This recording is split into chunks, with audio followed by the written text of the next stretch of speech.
اوقات آدمی سمجھتا ہے کیونکہ اس مہینے میں پیارے نبی صلی اللہ علیہ وسلم کے پیارے نواسے حضرت حسین رضی اللہ تعالیٰ عنہ اپنے خاندان کے 72 افراد کے ساتھ شہید ہوئے، شاید اس وجہ سے اس مہینے کی فضیلت ہے۔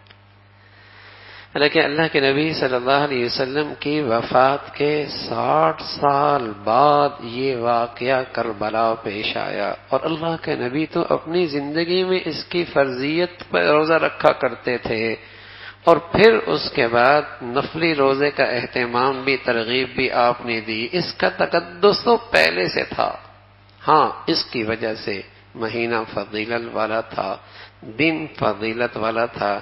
حضرت حسین کی شہادت کو 2 چاند اور لگ گئے، انہیں مرتبہ اور مل گیا، یہ ہے۔ تو آپ علیہ الصلوۃ والسلام نے اس مہینے میں جو عمل کیا وہ یہ کیا کہ روزہ رکھا، اور ایک اور ہدایت بھی دی، آپ نے فرمایا یہودی چونکہ روزہ رکھتے ہیں 10 کا، تو ہم ان کی مشابہت اختیار نہیں کریں گے، ہم 9-10 رکھیں گے، ایک روزہ بڑھا دیں گے اس کے ساتھ۔ یعنی آپ کو یہ بھی پسند نہیں کہ میری امت، میرے ماننے والی کسی اور قوم کی مشابہت اختیار کرے، چاہے وہ عبادت ہی کے اندر کیوں نہ ہو۔ آپ کی غیرت نے اسے گوارا نہ کیا کہ میری امت کسی اور قوم کی مشابہت اختیار کرے، اگرچہ عبادت ہی کیوں نہ ہو۔ فرمایا نہ آئندہ 9 بھی رکھوں گا، ایک روزہ اور بڑھا دوں گا۔ پھر آپ علیہ الصلوۃ والسلام کا یہ مبارک ارشاد بھی ہے، من تشبہ بقوم فہو منہم، جو جس سے مشابہت اختیار کرے گا قیامت میں انہی کے ساتھ اٹھایا جائے۔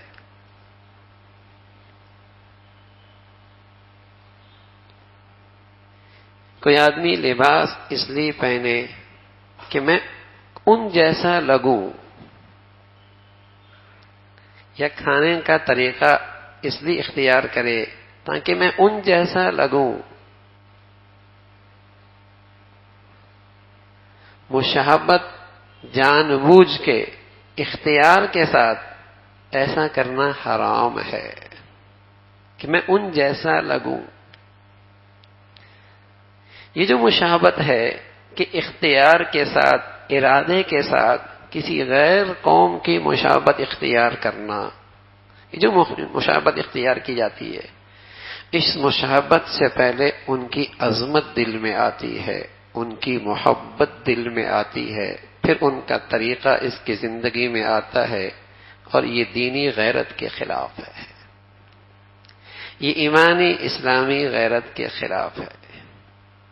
اللہ کے نبی صلی اللہ علیہ وسلم تشریف فرما ہے،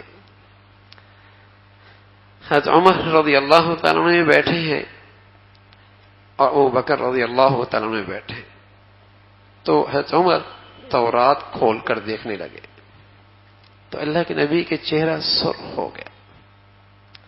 حضرت صدیق اکبر رضی اللہ تعالیٰ عنہ نے عمر کونی ماری، کیا کر رہے ہو؟ اللہ کے نبی کا چہرہ نہیں دیکھ رہے؟ تو فوراً احساس ہوا حضرت عمر رضی اللہ تعالیٰ عنہ کو، اور فوراً اللہ کی وحدانیت کا، اپنے نبی کی رسالت کا اور دین اسلام کی عظمت کا اقرار، اعتراف کیا۔ تو اللہ کے نبی صلی اللہ علیہ وسلم فرمانے لگے، عمر اگر آج موسیٰ علیہ السلام بھی قبر سے زندہ ہو کے آ جائیں تو ان کی نجات کا راستہ بھی میرے طریقے کے سوا اور کوئی نہیں۔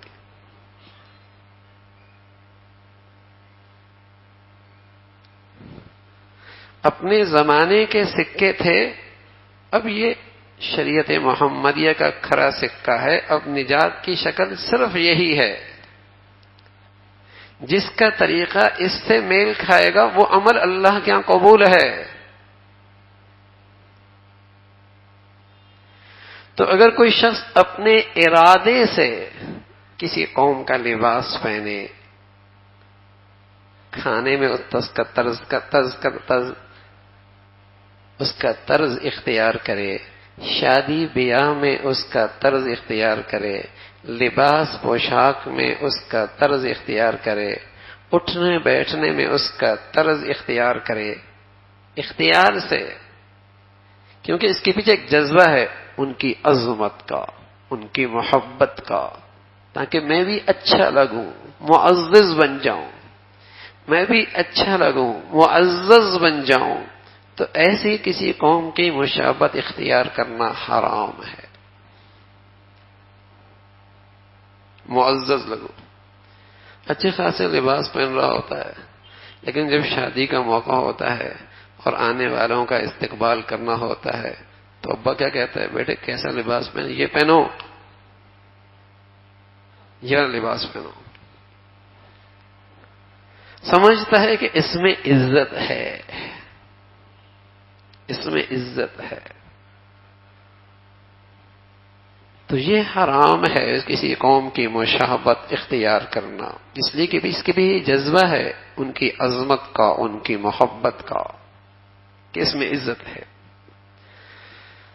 تو کہاں میرے اور آپ کے پیارے نبی صلی اللہ علیہ وسلم، جنہیں تو عبادت میں بھی مشابہت پسند نہ تھی، اور کہاں آج نبی کے ماننے والی امت کا حال ہے کہ شاید ہی کوئی زندگی کا راستہ اور طریقہ ایسا رہ گیا ہو جہاں ان کی مشابہت نہیں ہے، جہاں ان کی مشابہت نہیں، اور ان کے طرز زندگی کو پر فخر نہیں کیا جا رہا.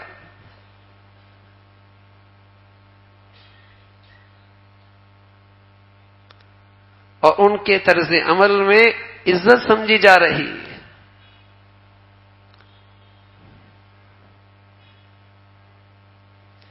تو یہاں اللہ کے نبی صلی اللہ علیہ وسلم کے ارشاد میں ایک بہت بڑی ہدایت ہے میرے اور آپ کے لیے کہ ہم اپنی زندگی کا جائزہ لیں.